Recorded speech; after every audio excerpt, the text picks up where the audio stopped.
कुर्सी पे बैठने वालों को जमीन की अहमियत याद रहे, सच दिखाते हैं आप। सच का सामना में आपका एक बार फिर स्वागत है। इसमें मैं उनको कुछ नहीं बोलूँगा, मगर आम लोगों को यही बोलूँगा कि रिजर्व ज़मीन लेना ये फंसने का काम है, और इस तरीके की अगर कोई ज़मीन लेगा तो मुस्तकबिल में उसको नुकसान होगा।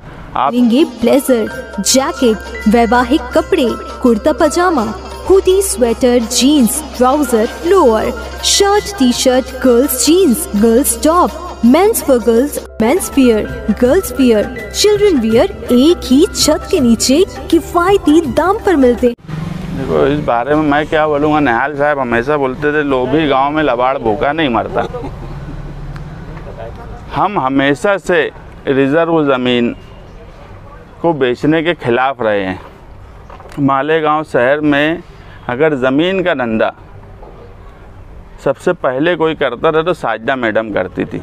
मुझे कोई बता दे कि हमारे खिलाफ़ के लोग भी आज तक एक एतराज़ भी उनके ऊपर कर सके क्या कि वो गलत ज़मीन लेती है या गलत ज़मीन बेचती है। मगर दूसरे लोग क्या करते हैं ये भी शहर के सामने है। इसमें मैं उनको कुछ नहीं बोलूँगा, मगर आम लोगों को यही बोलूँगा कि रिजर्व ज़मीन लेना ये फंसने का काम है, और इस तरीके की अगर कोई ज़मीन लेगा तो मुस्तकबिल में उसको नुकसान होगा। आप देखेंगे कि कोई भी शहर, जब एक शहर पुराना होता है और मुज़ाफ़ात जब बसना शुरू होते हैं, कोई भी बड़ा शहर देख लो तो एक सिस्टम से बसता है।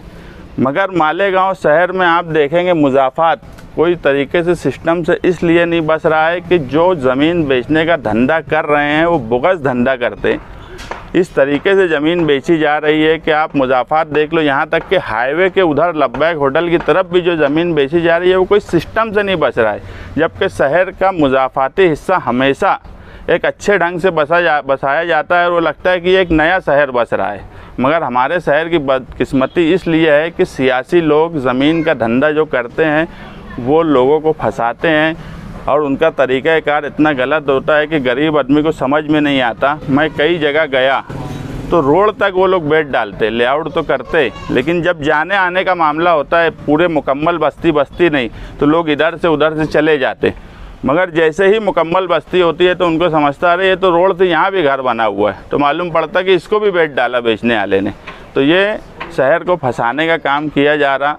मैं हमेशा निहाल साहब बोलते थे लोभी गांव में लबाड़ भूखा नहीं मरता, वही खेल इस शहर में हो रहा है।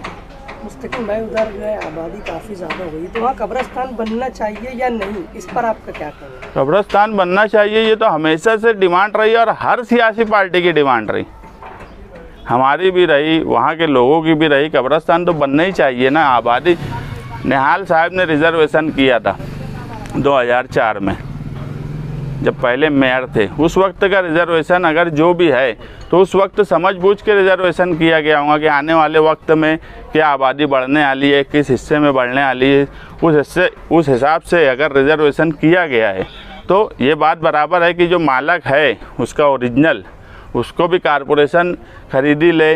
हाँ, रिजर्वेशन के बाद कौन इक़्तिदार में कितने वक्त रहा, उसने उस वक्त उस मसले का हल क्यों नहीं निकाला, ये भी सवाल हमारे सामने है। मगर कब्रिस्तान की ज़रूरत है, कब्रिस्तान बनना चाहिए।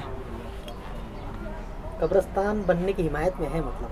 हाँ ना, मालेगांव शहर का कोई ऐसा आदमी नहीं होगा जो उसकी मुखालफत में होगा, या कोई सियासी पार्टी नहीं होंगी जो उसकी मुखालफत में होंगी। आप लोग भी उसकी हिमायत में ही रहेंगे। कब्रिस्तान एक ऐसी चीज़ है जो ज़रूरत है आदमी की मरने के बाद की, उसके लिए तो हर इंसान हिमायत में रहेगा। मैं भी हिमायत में हूँ, दूसरे लोग भी हिमायत में ही रहेंगे। लेकिन दीनी तंजीमें आ नहीं रही। ये तो दीनी, देखो मैं एकदम खालिस सियासी आदमी हूँ, मैं सियासी ही बात करता हूँ। दीनी तंजीमों का अपना काम है, वो क्यों नहीं आ रहे हैं, उनको क्यों आना चाहिए, सियासी मामला है नहीं है, ये दीनी तंजीमें इसके बारे में बोल सकती, मगर मैं सियासी आदमी हूँ, मैं सियासी बात बोलूँगा। आपने भी बताया कि निहाल साहब ये सियासी मामला है, अभी जो दोनों एक दूसरे पे जो इल्ज़ामात लगा रहे हैं, ये सियासी मामला है। सियासी नज़र से आप क्या देखें? देखो, मैं एक बात बोला कि ये सियासी मामला भी नहीं है, समाजी मामला भी नहीं है, ये पर्सनल मामला है, ये कारोबारी मामला है। एक दूसरे पे कारोबारी लड़ाई मैं इसको मानता। ये लोगों के लिए लड़ाई है ऐसा मैं मानता ही नहीं। कारोबारी लड़ाई है, ये उन पे एतराज़ करेंगे, वो उन पे एतराज़ करेंगे, ये कारोबारी लड़ाई हुई। मैं पहले ही बोला कि तुम कारोबार ऐसा करो कि कोई एतराज़ कैसे कर सकता। साजिदा मैडम पे कोई एतराज़ नहीं करता, आज ज़मीन का कारोबार सालों से कर रहे हैं वो। कोई आज तक मुझे बता दो कि हमारे मुखालफिन भी उनके कारोबार पे कोई ज़मीन का एतराज़ किए गया कि उन्होंने गलत ज़मीन ले ली या उन्होंने गलत ज़मीन बेची। तो ये लड़ाई ना सियासी है, ना समाजी है, ना दीनी है, ये सिर्फ पर्सनल लड़ाई है। आपने ऐसे बताया कि निहाल साहब के टाइम में इसका रिजर्वेशन हुआ था, अभी जब से मामला चल रहा है आपका किरदार जो है खामोश तमाशाई का है, ऐसा क्यों? पर्सनल लड़ाई है वो, इसलिए खामोश है। हम आवाम के लिए लड़ाई लड़ते, जहाँ अवामी मुफाद हो, जहाँ पर्सनल एक दूसरे पे इल्ज़ामात लगाए जाने लगे, वो पर्सनल लड़ाई है। और कारोबारी दिखती है कि वो उनका कारोबार पे एतराज़ कर रहे हो, उनके कारोबार पे एतराज़ कर रहे, इससे आवाम का क्या लेना देना। उसमें तुम रुपया पैसा कमाने वाले हो, तुम सही गलत ज़मीन क्या है, मैंने कागजात नहीं देखे, सही ज़मीन है गलत ज़मीन है वो उनका मामला है। लेकिन आवाम का मुफाद में अगर कोई बात होगी जिस और उस पर मालेगांव शहर के लीडरान तवज्जो नहीं दे रहे हैं। हमने इससे पहले जो बिजली के दाम बढ़ने वाले थे उसमें भी कमीशन के सामने एतराज़ दाखिल किया था, हमारी बात रखी थी। मगर उसके साथ ही साथ मालेगांव कोलकाता कंपनी जो मुसलसल मालेगांव के कंज्यूमर पर जुल्म कर रही है और जो MERC की गाइडलाइन है उस हिसाब से कामकाज नहीं करती। हमने निहाल साहब की बरसी पे ऐलान किया था कि 10 मार्च तक कंज्यूमर्स को, बुनकरों को जो तकालीफ़ हैं वो हमारी ऑफ़िस पर लाकर बताएं। 100 से ज़्यादा लोगों ने उनकी जो तकलीफ़ थी वो लाकर बताई। हमने उसमें से जो सही तकलीफ़ है, जो कलकत्ता कंपनी को गाइडलाइन के हिसाब से कामकाज करना चाहिए उस हिसाब से नहीं कर रही है, उसमें हमने वो तकलीफ़ देखी और ये समझा कि कलकत्ता कंपनी मुसलसल जुल्म और नाइंसाफ़ी कंज्यूमर पर कर रही है और वो ये चाहती है कि वो कोई कायदे से काम ना करे, मगर हर बुनकर, हर घरेलू कंज्यूमर वो सब कायदे से रहें। तो ऐसा इस शहर में हो नहीं सकता। जब तक कंपनी खुद कायदे से कामकाज नहीं करती उस वक्त तक वो कंज्यूमरों पर कायदा लागू करने के ताल्लुक से सोचेंगी तो ये इस शहर में होगा नहीं। हम ये भी देख रहे हैं कि रात में कलकत्ता कंपनी गब्बर सिंह के जैसा निकलती है मालेगांव शहर में और मार्शल और राइफ़ल के साथ निकलती है। ऐसा लगता है कि वो इस शहर को लूटने के लिए आए हैं। जिस तरह गब्बर सिंह रामगढ़ के लोगों को लूटा करता था उसी तरह कलकत्ता कंपनी मालेगांव शहरियान को लूट रही है और तरीक़ाकार जो गब्बर सिंह का था वही तरीक़ाकार कलकत्ता कंपनी का है। मुझे नहीं लगता कि इस शहर में राइफ़ल और मार्शल के साथ, वो भी रात के अंधेरे में 2-2, 3-3, 4-4 बजे उनके कारखानों में जाकर रेड करना ये किसी भी तरह से मुनासिब है।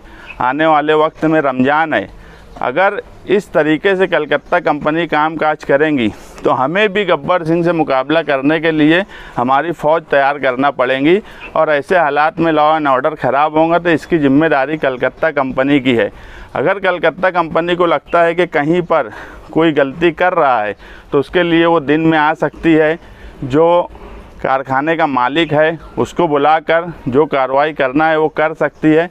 मगर अचानक रात में जाना और इस तरीके से कलकत्ता कंपनी का वहाँ मालिक नहीं रहना और फ़ौरन पावरलूम मज़दूर जो होते हैं उनको डराना राइफ़ल से, मार्शल से, ये गैर मुनासिब बात है।